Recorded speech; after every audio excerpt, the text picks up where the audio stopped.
Welcome back to What's in My Drawers Golf Talk. There we go. Got to talk about a golf trip, which you just saw a picture of, a couple of new clubs, or at least the results of some of them. And we're going to talk about golf club repair, golf club opinions, and all kinds of other stuff. And we're going to do it next right here on What's in My Drawers Golf Talk.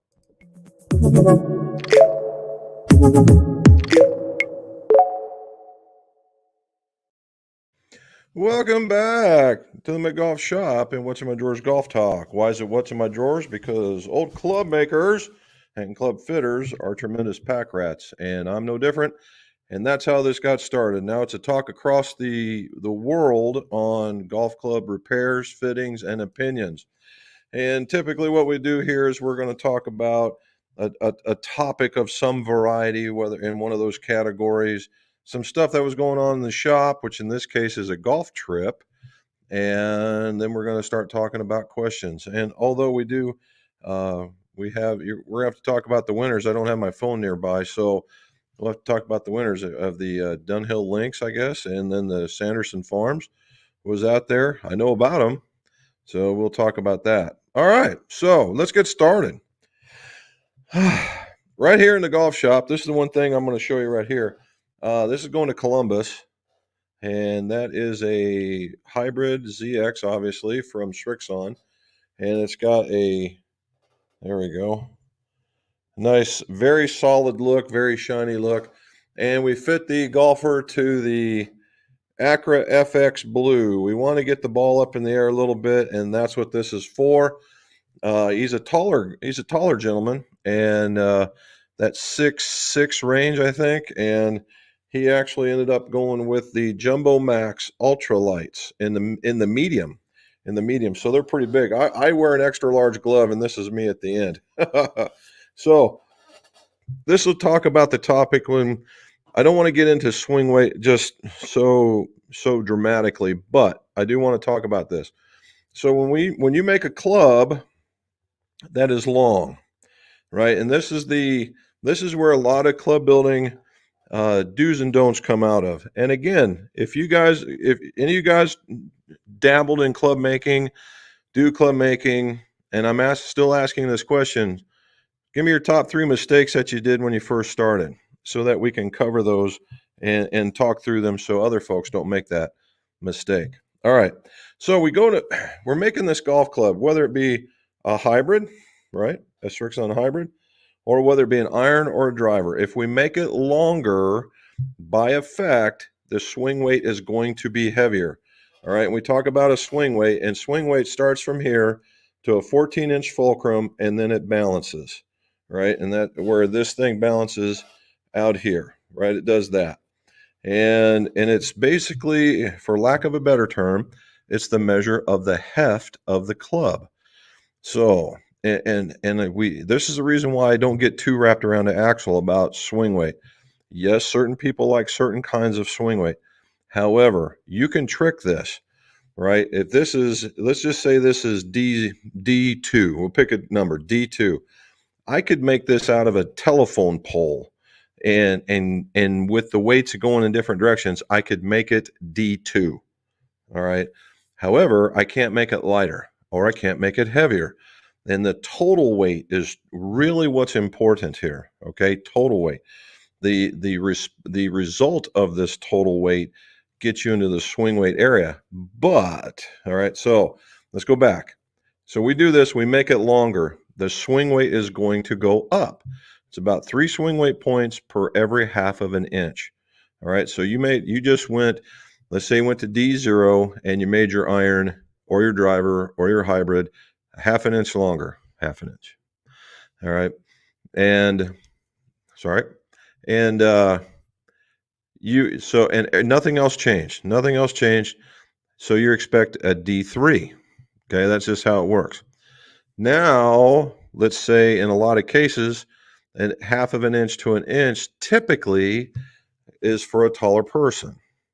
And when that person is taller, they like a larger grip. All right, so when you get this larger grip on there, typically, because we're talking about golfers, everything is depends or typically, because we can blow every law out of the water. When you need a bigger grip because you have bigger hands because you're a bigger person. Now, when you get bigger grips, like mid-size jumbos, even the Jumbo Max Tours, they are heavier than standard. Sometimes 10 grams, 6 grams, and as high as 40 grams, depending on where you're going from to. All right. Now, every 4 grams is a swing weight point. So if you go from 44 to 54, that's about 2.5. So if you made this thing a half an inch longer, and you put in a heavier grip on the back, your swing weight would pretty much wash itself out. It might come out a little heavy, all right, but it'll wash itself out. Now, let's say you want it to be heavier. Well, how do you keep it heavier? There's a trick. Now, you could do a couple of things, of which, again, I'm not a big fan of, but if you have to do it, you can. You can put a tip weight in here. You want to make it heavier. Or you find out how to get a lighter grip here, which takes me back to the Jumbo Max. All right. This is a Jumbo Max Ultralight, and they are not kidding. The Jumbo Max Ultralight is lighter than what a standard grip would be. So this is and I'm going to tell you here in a second. It's a lighter weighted hybrid shaft. Okay. And so it's always going to be a little bit, we add a little bit more, right? And you see where this is going, where it's always a calculating balancing act. Well, this thing is extraordinarily light. So this guy would be normally right around a D0 to D2, is coming out at D6. That's how much lighter, because we added the half an inch, so there's 3, and then we went lighter than a standard grip, which meant the swing weight went that way, and so now we're at D6. The funny part about this thing is this club is actually lighter, right? Lighter than, say, a 3-iron.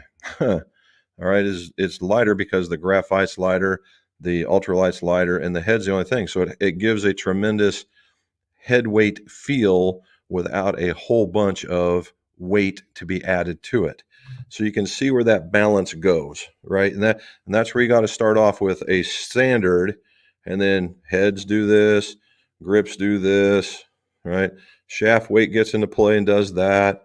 All right. And so you've got to understand what you're getting ready to get into as you're building it, so it's not a surprise. And if you're off by a swing weight or 2, is that the end of all days on building? No, it's not. All right. It's been shown that only those of like the Edgar Allan Poe kind of sensitivity, and if you've read the books, you know what I mean. But even the tour level guys, about a 3 swing weight point swing, they may not even notice, right? Now, there's some guys that have a really, really, really, really, really light touch and will be able to feel a 1. I've had a couple of guys in here that could tell the difference. Better players. But on a whole, and even on the tour, about a 3 swing weight point change probably wouldn't notice. Okay. So that's just all those things just to keep in mind when you're doing the builds, or you're hearing these numbers of like, oh, this is a real heavy swing weight. Swing weight's the measurement, but you can always trick it, right? So, if this guy says he's D6 and he's got a standard 130 gram shaft in it and a regular weight, then chances are the extra weight in the shaft's going to be there, but that head, or there's something in the shaft. All right. It's just one of those things. Or it's longer, right? Or the guy put a lighter grip, or, you can see where this goes. So I just wanted to throw that out there for you, for keeping an idea of what swing weight's all about. All right. Now, other important parameters, total weight, in my opinion, would be number 1. Now, what comes into the last bit of this conversation is MOI. People want to talk about what the MOI, and it's a better way than swing weighting. And in some cases it can be. However, I don't think it's a defined, just like swing weight is a feel moment, is it used to be a moment you would hang a club and you'd let it swing and it would find the moment. All right, the moment of the club. But now what they do is they've got them in a thing and it sets much like in a swing weight scale, and it balances out and it sits there and it vibrates and it gets it and it finds a different, finding the moment in a different way. And then once you build that moment, then that's what you want them all to be, much like doing swing weight. Now they're very close to one another, not identical, but very close. So there's another thing. All right. There's the topic. All right. So I do have a phone. Hold on. So we have the phone, and I'm going to put it on quiet, and we're going to look at golf, and we're going to give me as soon as it decides to load up. There we go. And Sanderson Farms. It looks like Mackenzie Hughes beat Seb Straka in a playoff. I did hear that. So good for Mackenzie. The Ascendant LPGA benefiting Volunteers of America. Charlie Hull won that one. Good for her. Lydia Ko came in third. And Xin Lin, I think that's her last name, came in second. Good for them. Alfred Dunhill Links champion. R. Fox. I don't know what the R stands for. Alex Noren and a Shinkwin came in tied for second. And I can give you Sunshine Tour and Asian Tour, but we're not going to go there. So congratulations to all the winners. All right. So more topics to talk about. I went on a golf trip. With a bunch of guys from my other work, and some retirees, some not. Some coincidence, Bob went with me this time. Got to meet a bunch of new guys, and we went to Lexington, Kentucky. And I got to tell you, I would recommend it. I would recommend a trip. There's much like, if you want to go to Myrtle Beach or play in North Carolina or in Florida, they have these golf packages, and Lexington's no different. And we went down there for Thursday, Friday, Saturday, and Sunday. Now, we used to go down there and go and do 18 and then scramble 18, but as the group has gotten older, it's now play 18 and scramble 9, and it works out pretty good. But we also are getting started about 2 hours later than we normally do. So we went to the very first one, and the very first one was the Woodford golf course. And just as it would seem, it was only just a mile or two away from Woodford Reserve, the bourbon. And I only got it dawned on me halfway through because we were having such a good time playing. That I only took a few pictures. The story of this one is we walked in and there's a bar out in front, and you walk through it to get to the clubhouse. And this guy hooks me with, "Oh, so you're from that Ohio group?" Yeah. And there's Woodford stuff everywhere. And I said, "Well, I've never really had any." "Oh, let me make you something." And so he makes me an old fashioned. And he makes me an old fashioned with this Woodford Reserve that had bacon. It was strained with bacon or made with bacon in it to give it a smokier flavor. And he says, "Just take it with you. I paid for it and take it with me."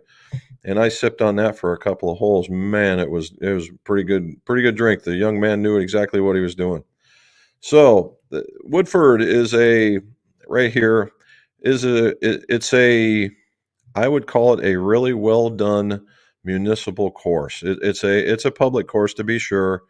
And what you see is I'm looking out past the putting green out just into the general area, right? And right now is like the perfect fall time.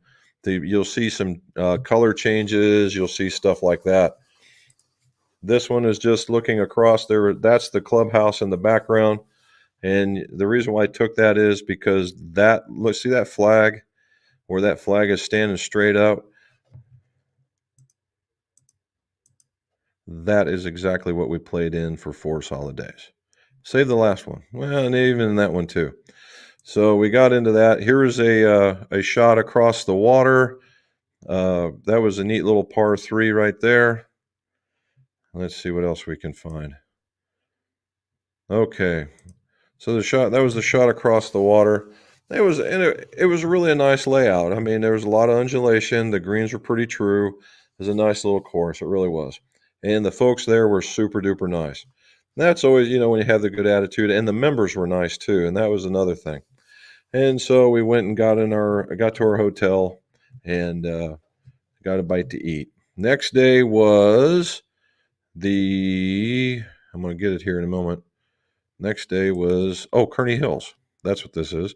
Kearney Hills. This is looking out, and this is hole number 3 down the middle that we're looking down.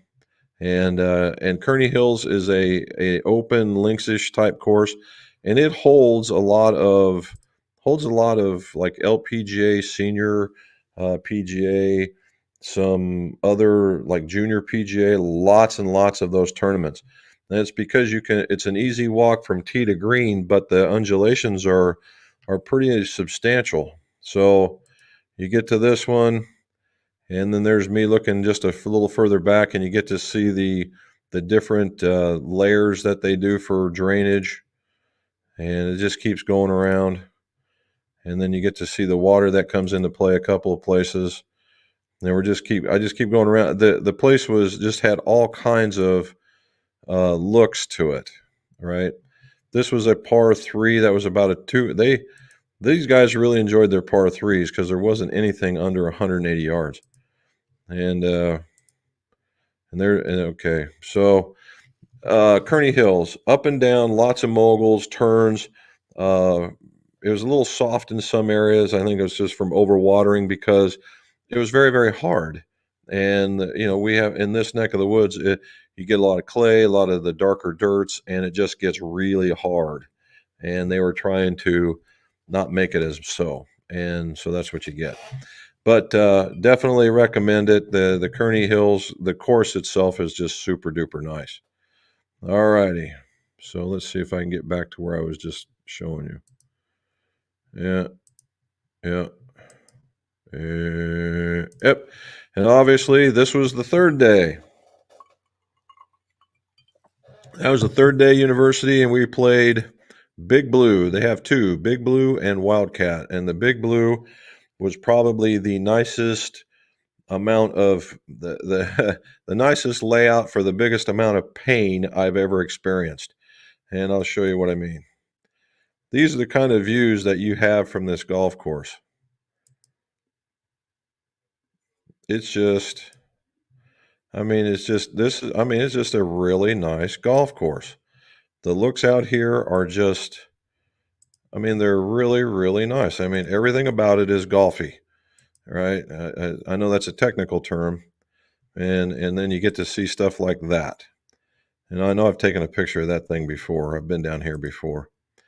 And then here's a par 3 island green. They had a try and get a hole in one if you wanted it, and it was virtually impossible to even keep a ball in the green. And that's what it looked like from where I had to tee off from to hit to that par 3. And you get to see where it goes. It just keeps going around, and it's just a really gorgeous little golf course, right? And it's just really, really nice. This was another par 3 you're looking at if you look up that sand trap, if you go to the right directly across, that's where the tee box was for this par 3. Okay. Another piece of it. So why was it so painful? And oh, by the way, this not necessarily bourbon comes out is the only drink that comes out of Kentucky. So, so why was it so painful? Well, apparently there was a tournament or something, and the pin placements were just fantastically hard. And you hear it. It was like putting on your kitchen table or putting on your kitchen floor, and being just that fast. And it was. And with the wind, there were 2 or 3 places where your ball would land and it would sit, and the wind would literally come by and blow it away. And it wasn't like opened, the open kind of wind where it's just windy, crazy windy, fast. It was about a 1 or a 2 club wind, and it was literally blowing it off the green. All right, and that's ridiculously fast. Or I was explaining it to guys today that if you went like that on it, you could literally make the ball go 15 feet. It was that kind of fast. And I know, oh, I like fast greens. I can just hear it coming from one of you guys. Love fast greens. This was beyond fast. This was redonkulous fast. And the funny part is the guy I was golfing with was lighting it up. And I finally like, what is going on in your head? Why are you making all these putts? And literally, he said, you take out, most guys putt with a little bit of acceleration. All he was doing was swinging it dead hand. And I tried that a couple of times, and I got close, but it was one of those kinds where you hit the putt, and it would get about 3 foot close to the pin, and then just accelerate, and it would it found energy somehow and just kept going. And that, man, the fun factor died painfully that day. But again, the course layout was super nice. All right, last one, Cherry Blossom. This is the young man that receives you when you walk up in there. Cherry Blossom is more in the Lexington proper area. Very nice location. And this is the barn that's like right smack dab in the middle of in the course. When you make your turns and stuff, it's kind of an icon. The thing is about 3/4 dilapidated, but it's still standing, so you give it credit. Now, in this one, there's a bunch of houses that go around it, and but they're all, you can see up in the line here, they're not very close to the golf course, thank goodness, and they're all brick. They're all just very, very nice homes, and you get to see water's in play in a couple of these places, but it was very open. And here's the side barn. There's a par 3, and this is what it looked like down to that par 3, which was about 150, I think that one was. And then this is from where we were at, from the close to that green that you just saw. And then my very last one, this was hole 17, and it dogleg to the right, extraordinarily an extraordinarily turn to the left. We were scrambling by then, and we actually eagled that hole. And that was the only thing that we did better than par. So there you go. So it was a good trip. That's what it was all about. I would recommend it highly. There are 4 very nice golf courses. I think a little less, wind is always a factor. You just got to play it. The very first course we played into was very hard. The second one was kind of wet. The third one was just very, very fast. And the last one was more, we'll call it like resort golf. We'll call it like that, and it was very nice as well. All right. So let's go talk some golf stuff. All right. To the top. Emmanuel, what do you say, sir? Greetings, Jim Rum and all the golf gurus on the call. Has Ping launched a new driver? I have not heard a thing. Now, I won't hear too much because Ping does not come down here. They don't come down here, and neither does Titleist. So the banjo music is we're just too far past the banjo music in order for them to want to come down. But if they didn't launch one yet last year, we're bound to see one this year. I'm kind of hoping that they go to the PGA show now that we're seeing a commitment. I know Srixon's committed, and I know Titleist is committed. So once Titleist committed, that's going to be kind of an anchor for the PGA show in order for the other ones, because they're not going to want to be upstaged. Although Ping was one of the first ones to withdraw, and they're very stoic, so I don't know if they'll show or not. Charlie, how are you, sir? Not Scotch. Peter, how are you, sir? Hopefully you guys survived all that storm that went up through Ian. Matter of fact, if you do that kind of thing, Ian basically decimated Fort Myers and created a lot of havoc and damage to the folks in Florida, and maybe even going up a little further north. If you're one of those folks that likes doing that to give to maybe the Red Cross or do something for them, that would be fantastic. Don't give it in my name, give it in yours, and let's just see if we can help our brothers out down south. All right, got an email from my golf spy that talked about new G430 drivers. Well, there we go. Since your intro is a little into the different putter now, Biomech putters. I've heard of the Biomechs, but I don't think I've seen them. No, I did see them. Didn't they had a thing on there? They're more kind of a U-shaped kind of look to them, and they came anodized. I believe that's what the ones. If that's what we're talking about, I think I have seen them. Not an arm lock fan, but it can. I'm sure it works for somebody out there. It's said that they would be releasing the 430 in Australia first because the golf season there is just beginning, then here in January. That makes all kinds of sense. Now, normally around here, Mizuno kind of broke the mold in letting the JPX 923s out and letting you half of them being available. Now, but the rest of that stuff won't be available until the new year. So the January, February, March time frame is normally when you'll know about them, but they're to be able to obtain them won't be until those time frames. Mark Case, hello from Tampa. I need to regrip my clubs, but with so many choices, how can I pick what works for me? Mark, that's an excellent question. Okay, so there's two real choices that you have to make.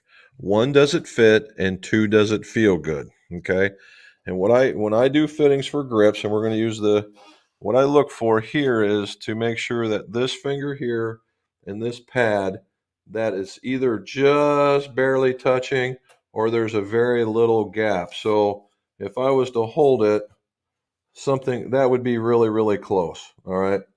That would be really, really close. Now, not only that hand, but this hand as well, when it comes through, you want that's just barely touching the pad on that one so that when you put your hands on there, it feels comfortable. Now, that would, to me, be a proper fit.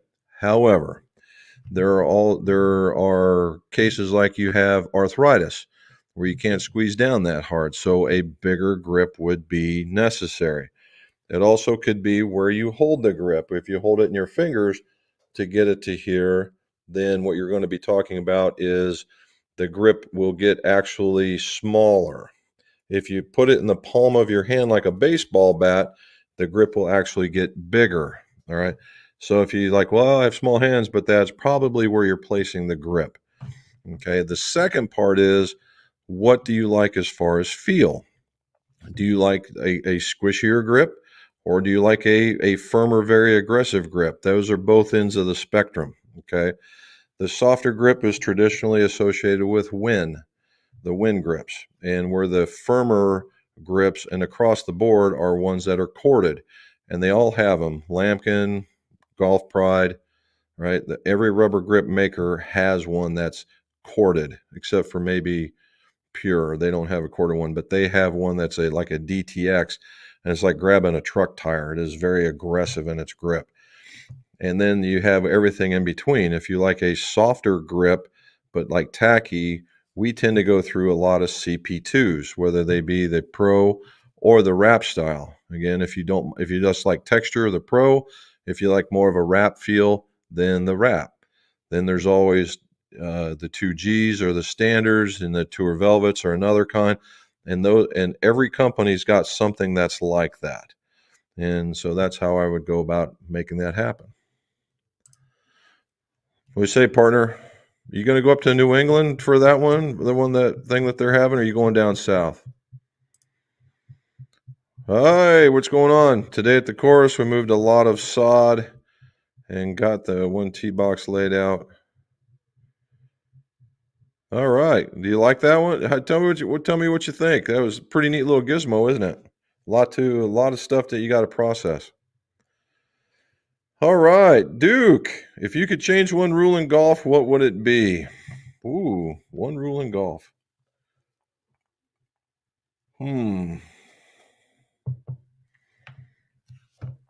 Oh, I don't know. Since I'm an equipment guy, I would stay in the equipment realm. And in that particular instance, I would probably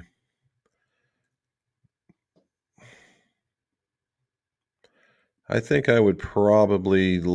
the length of the club get as long as you damn well please. It's a cool little, the smallest length, okay, that's fine. The longest length, 47 inches, is actually a pretty good number. But at the time, there was guys playing 50-inch drivers. And honestly, the only reason people were playing that was a lot of the guys were long driver types, and that doesn't really impact golf too much. And they can have their own rules anyway. But I saw two or three guys that would play it, and it's not like it's a big deal, right? If I had my other druthers, measuring lie angle would be more in the playing position and less at a given 60 degree, because that changes a lot. I'd much rather be in the playing position, and that way it's true to life every single time. And that's where I would change. All right. Mistakes. Too much epoxy. I'm with you on that one. Bad ferrule finishing, crooked grips. There you go. Good job, man. And Mark is in Tampa. So, Mark, you doing all right down there? I mean, I've got family down in the Temple Terrace area, but it looked like you guys were going to get spanked pretty hard, and then all of a sudden it just dropped down south, and you guys got a lot of rain, but hopefully not a whole lot of damage to you guys. Look at this. There's Sean. What do you say, buddy? Nice talking with Robin. Oh, okay. And there's Suzanne back. There's Brendan. How are you? How you like the new irons? Let's see. I wanted to hear about them after you had to wait all that time. Let's see how you liked it. Emmanuel, another first-time mistake, trying to explain swing weight and saying higher the better, higher the letter, the heavier the swing weight, and not paying attention to the total weight. Hey, very good. All right. Well, the only chance I had was at the Woodford, and they had regular, double cast, triple cast, and there was a couple of offshoots, and then limited ones. The one I had bacon flavor in it. So, and yes, it did taste like there was bacon in it. I don't think that's for everybody, but the Woodford, I think that the first one, particularly if you're a Scotch drinker, or the Woodford is the regular one may have just a hair of a bite, but the double probably mellows out just a little bit.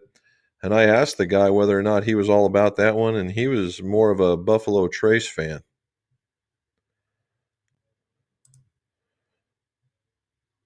Yeah, what she said.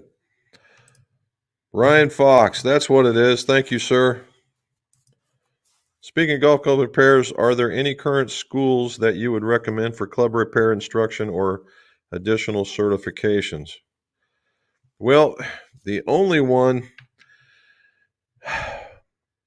GolfWorks has them, right? GolfWorks has them, but I don't know if they've restarted them.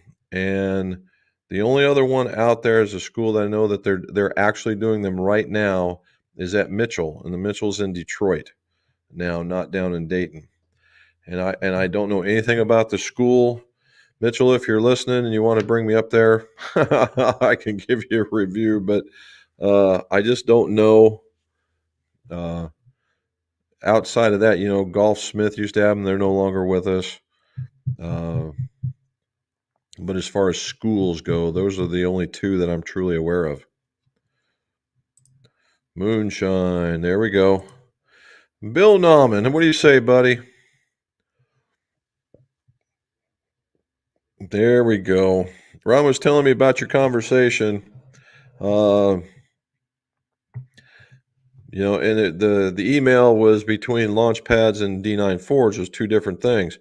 Now, the launch pad and the D9s are what are going to be called the Dynapowers going forward. They're more along the line in the same class. And if you like the look of the launch pads, then I'd say go with that. They would be Ultra, the most forgiving. The second in that category would be the new Dynapowers coming out. Again, a wider sole, maybe a touch more offset, and then we can put in the shaft that you like. But either way, and they both have lefties available. Brendan, is it easy to put a half-inch back into a putter? Very much so. It is. So obviously you're going to have to remove the grip, and then they make extensions, and there are two different kinds of extensions. There's a metal extension and a graphite extension. Some people would like to use graphite in that one, and the way I tend to do it is if you're going into a steel shaft, then steel extension, graphite shaft, graphite extension. Can it work the other way? Yes. I feel it just works a little bit better when you match them up.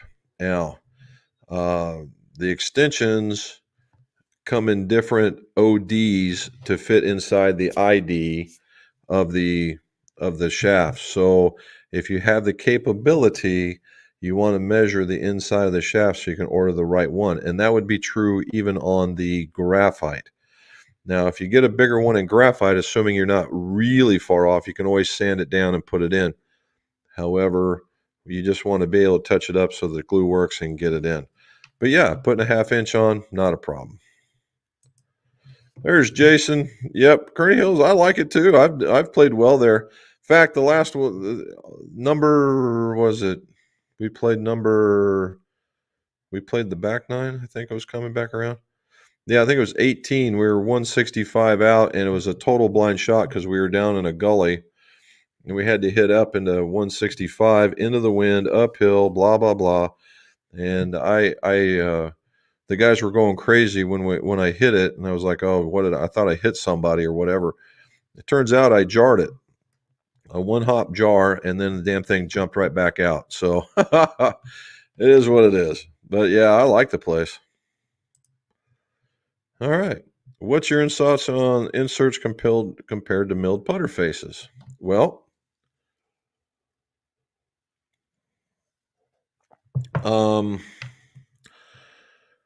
milled putter faces are going to provide more feedback.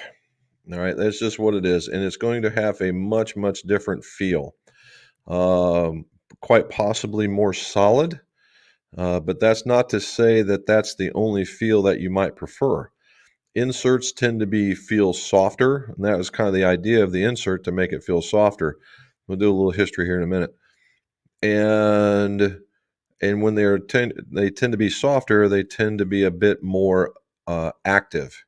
So if you're a tremendous lag putter and you want to make it to the hole without changing a whole lot, an insert putter might be the way to go, and you get that feel along, that softer feel.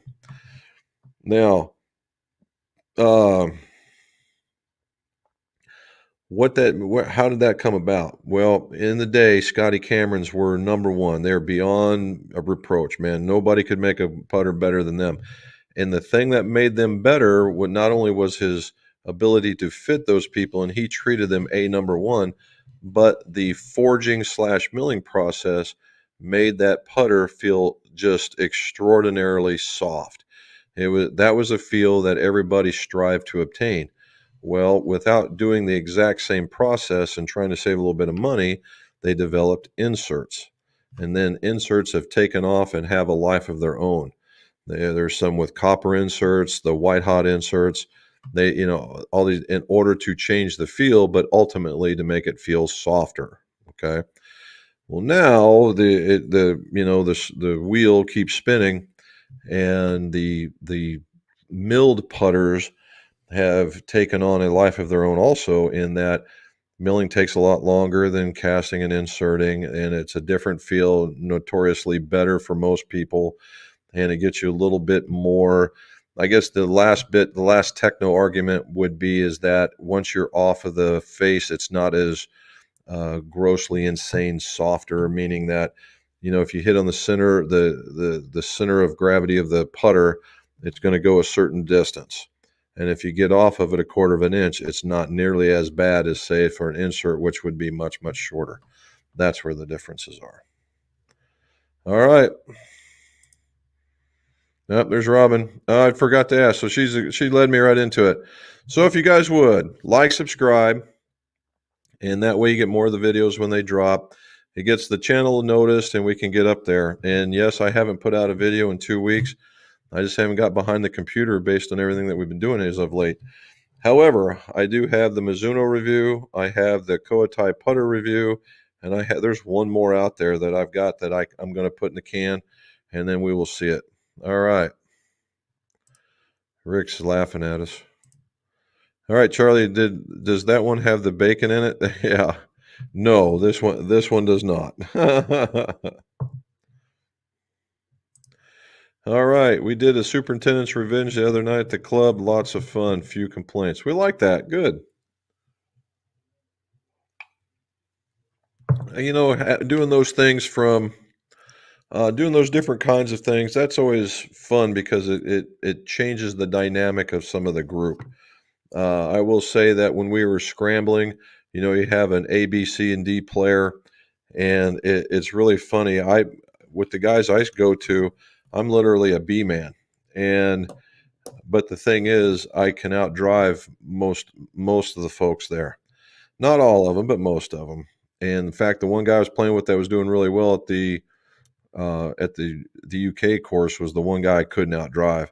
Now, when he missed one and I threw one out there, yeah, we were tied, but that's a once in a lifetime opportunity. Normally, this dude's 20 yards outside of me, but he's also 20 years younger than me too. But just hits the ball a mile. But the rest of them, yeah, I stay with them or go out them. However, in this last one, I had a partner. I rode with the D guy, and his name was Russ. And Russ was 70 years old. And Russ pounded the golf ball. Absolutely pounded the golf ball. And at Cherry Blossom, the difference between the tee boxes in a lot of cases were somewhere between 60 and 90 yards. And so the way that he was hitting them, if I completely crushed one, is pretty much the only way I was getting in front of him, or he missed one. And in the last golf story, and on the last 18 hole, I put one in the drink. And I said, "Hey, bud, we just need you to throw right over here. Just hit it like you've been hitting. We'll be in good shape." Not thinking how far he would hit it. Now, on a par four, keep in mind, for us, it was a par four. I guess for him, it was a par four too. He hits this ball, and we're inside 70 yards getting to the green. That's how well he hit the ball. So there you go. Rick for Fort Lauderdale again, guys. How did you survive it? How did Ian get through there? And did you get touched real bad or what? Dude, can you imagine the barn wood coming off of that thing? It would be amazing. I was there many, many years ago, and there was way more siding on it, but it was still in pretty good shape. There we go. Wow, good. Glad to see that you didn't get touched. Dry but no power in North Fort Myers. I fared well compared to many others. Dude, I saw that some of those pictures. Some of the roads got washed out. The whole beach area of Fort Myers basically decimated. That's bad for those guys. I mean, it's really bad for those guys. I'm just glad it didn't tear up the entire state and that they can concentrate on select sections and get those guys back in order. All right. There we go. Sean, ping launch for North America, February 2023. There we go.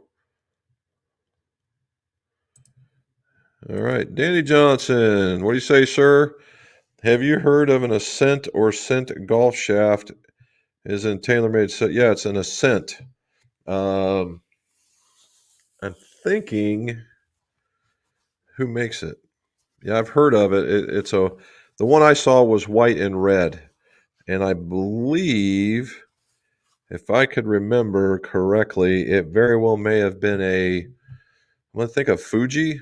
Might have been a Fuji club, but don't quote me on that one. But yes, I have seen them.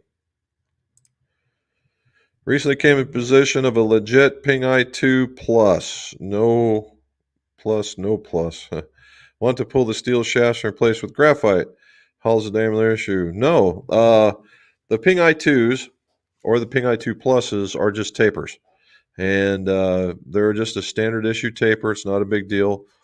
I've done a few sets of those, and you can find the taper tip models and put them in there. There's very few, or you can find or ask the manufacturer, say like a recoil. If you like a particular kind of recoil and it comes in parallel, you could probably shave that one down because it has a lot of meat on the end of the club. Some of those graphite shafts don't, particularly ultralight ones, so you got to be careful. Or just for the best bet is just get the parallel tip and just clean them up and put them in there. Done it plenty of times. Just clean out the hosel real good. That way you don't create your shear point. You should be good to go. Hope's everyone doing fine. August 5th, Houston Oaks. Hey, I've been there. 86, nice. 87, look at that. Look at that. There you go. So, see, Paul knows all about it. We used to play at Houston Oaks quite a bit. I've shot my best score in the whole entire trips we've ever done. I shot a 76. I was playing unconscious. There's no reason why I should have done it, but it was a lot of fun. Yeah, and we've done very good, and I've shot very well at Kearney as well. I've gotten into the very high 70s there. That was a very nice day. But yeah, I think I shot the same score you did, and Big Blue just tore me completely up. I think I shot a 92 or something like that there. I was like, whoo. All right. Oh, any recommendations? Yeah, like I said before, the recoil shaft would probably be very good. The dart, I think, would work very, very well. Or find yourself whoever makes something in the taper tip and the size and the weight that you like. Sean, what's the best way to remove old paint from the cavity back so I can do new paint fill? Well, the easiest way, and the way I like doing it, is I just get yourself like a piece of paper towel and get it wet with acetone and dab it on the lettering that you don't want, right? Dab it and let it sit there for a little bit, and then you get a pick. Some people will use toothpicks, but I have dental tools. An awl, if you know what a scratch awl is, an AWL, that can get down in there, because once you've patted that thing with the acetone, it wants to eat the paint, and you can basically just scrape it out and it comes right out and wipe it down. You're good to go. Now, before you paint it, wipe it down real good and let it dry, then put the paint on. All right. I'm going to stop by in New England if they're doing it when I'm on my way through Maine hunting. We're going to Compass Point with Rob November 13th. Oh, okay. Very cool. Now, was that on a weekday or weekend? We'll have to see. Jay, what's going on? How does going to a heavier shaft affect swing weight and other variables in the club? Okay, so the heavier the shaft, again, from standard, like we were talking before, the heavier the shaft makes the swing weight get heavier. But a rule of thumb is that for every 9 grams heavier, you get 1 swing weight point. Now, does that mean at 7 you're not going to see anything? No, you're going to see something, but it becomes a total weight thing. The club will feel the club weight, the club head won't feel as heavy because it's all being balanced out in the middle. Whereas if you lighten it up, you would tend to feel it out there. That's where that goes. Now, in almost every instance, including steel, the heavier that you make the shaft, the stiffer it becomes as well, even if it's rated in the same category.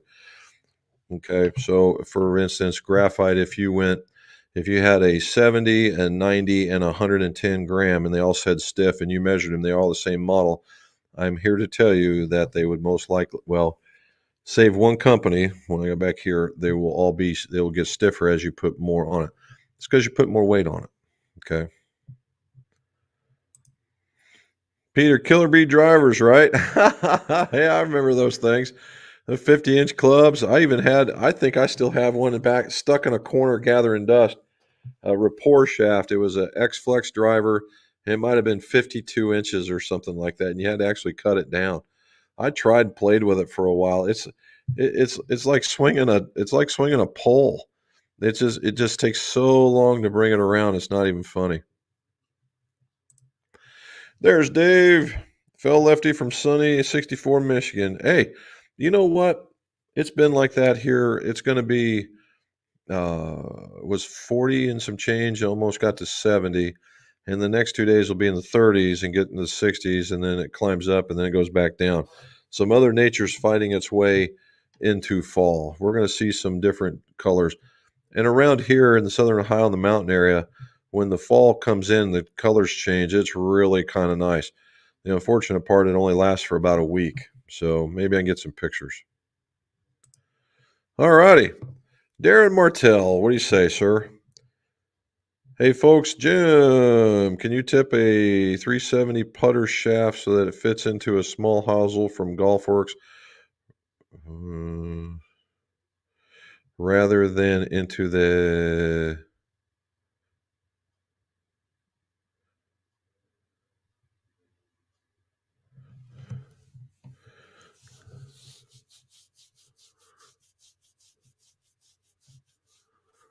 Okay, I think so. If you got a putter shaft and it's a 370 tip shaft, and you trim off of an inch in order for it to go into the back into the head? Is that what you're asking? And the answer is you'd have to measure. Depending, in a lot of cases, the answer is yes. You could probably get that, but that it depends on. You have to measure the outside, right? So where you're at is probably setting in a putter, maybe, oh, I don't know, a half to 5/8 of an inch. So you want to measure up probably uh, another, just conservatively, another half of an inch. Just make a mark, and then measure that area right there in that half-inch area. And if it's the same as it is just below, then yes, you can. Uh, if not, if it's used up, in some cases they are. If it's used up, then the answer to that is you have to either make the hole bigger, or you got to do some really funky stuff with a putter shaft that, unless you've been doing it a while, I wouldn't recommend doing it because you can ruin the shaft easily. So if it doesn't do that, then I would suggest taking off the grip. All right. It is. It really is. It's a very nice weather, and where you can still get in a good 18 holes. What is the proof? Is it charcoal filtered? It was elderberry. Elderberry. I thought it tasted a lot like apple pie, but elderberry.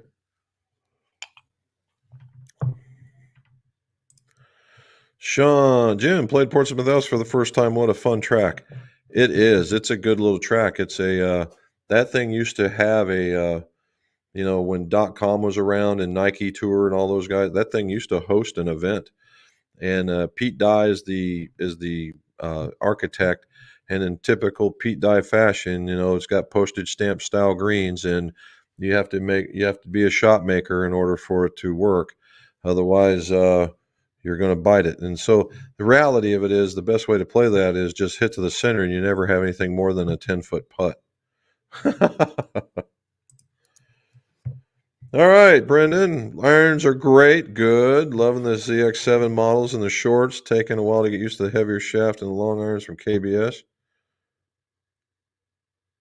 Heavier shaft and the long irons from KBS 90. Why are you doing that? Why can't you have them all the same? Well, hopefully it works out for you.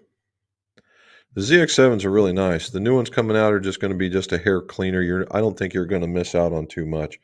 So you did good by waiting. Was at GolfWorks a couple months ago and asked about the club making classes. They have the ability to do them now, but they don't have anyone who can teach the classes. Really? Okay. Well, that might be a little bit of fun. All right. Hello, all. Nothing to contribute, just listening today. Well, no problem, bud. Anytime. No. No what? That might be a little fun. I heard you. You have too much going on right now. That'd be a little bit of fun. I know.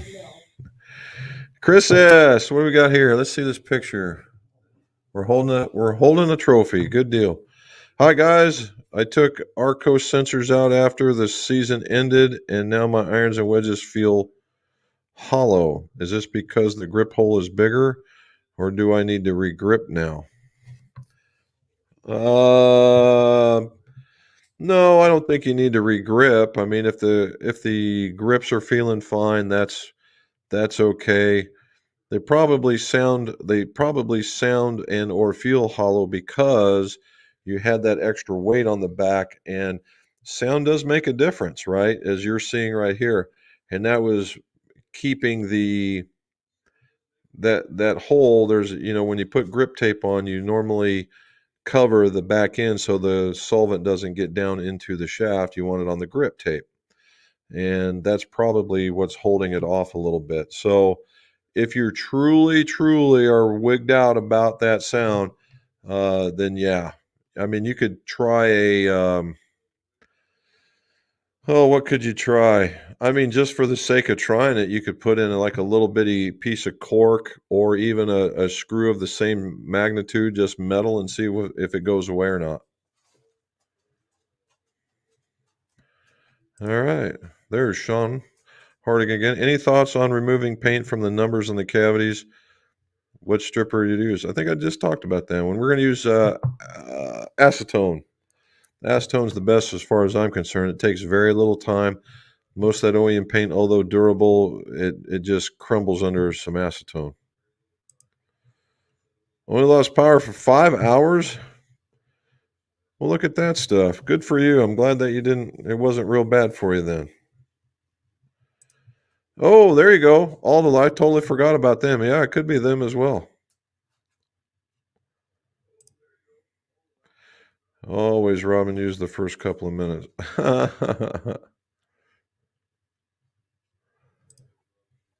Is a Sunday. Sounds like we'll have a decent number of guys for our meetup there. It started because of the balls Rob gave us, so he said we wanted to lose them at his course. Well, I still got them too. I got to figure out, he's in South Carolina, right? I wonder how long that would be. I'll have to take a look at that one. Great translation, Jim. Huh? He's in Maine? I thought Compass Point was in he's just called South Carolina golfer. Okay. Hey Robin, you guys still have those switchblade divot tools in stock? And the answer is yes. Yes, we do, on multiple different colors. There's Jeffrey Smith from Portland, Oregon. How are you, sir? Glad to see you could make it. Oh yeah. I know Morton got back and she gave me the list of stuff I had to get done. I got the car unloaded. It was like, hey, Howard, it was a great trip. Here's the work you got to do. I'm waiting for the response to that one. That's her job. That's right. Is it McGolf at Roadrunner? The site, right? Yes, it's McGolfshop at Roadrunner.com. McGolfshop at Roadrunner.com. Oh, that's what it was. That was Robin was just telling me he was in Maryland. Okay. There's Sonny V. Haven't seen you for a while, sir. Glad to see you can make it back. Heavy frost on the ground. Yeah, you guys are almost out of the season, aren't you? Almost there. Almost there. Okay. Look at that. We're running across. Oh, the other thing is we started broadcasting on LinkedIn as well. So if you know anybody on LinkedIn that just hangs out there, you can let them know that we're doing this on Mondays. Very concerning golf, which didn't have any to teach. If Jim Y retired, that is a huge loss. And I would completely agree, sir. There is the man, he taught me quite a bit. I will tell you that. And he was having some medical issues last time I talked to him. Maybe we need to make a tour up there and look at some new tool toys. I'm still not getting any feedback from out there. So maybe that'd be worth a time to go out there and do some of that stuff and see, because Janinic was a good guy, super nice guy. I'm getting it. I hear you now. Very good. Okay, guys. So we made it right to 6:30. That's awesome. We made a whole hour of it. We're missing our friend from Sweden. Hopefully, he didn't get hurt. He didn't hurt himself or anything. And but everybody else chimed in, and I appreciate it. From coast to coast over in the UK, it's all good. Hopefully, everybody's enjoying it, and they didn't party too hard from the Dunhill links, so they could match that up. And as always, guys, I truly hit the like button, hit the subscribe, tell folks about us if you would. And that way we can get this channel out to more folks, and that's what it's all about. Let's help them out. And as always, let's see your scores go low.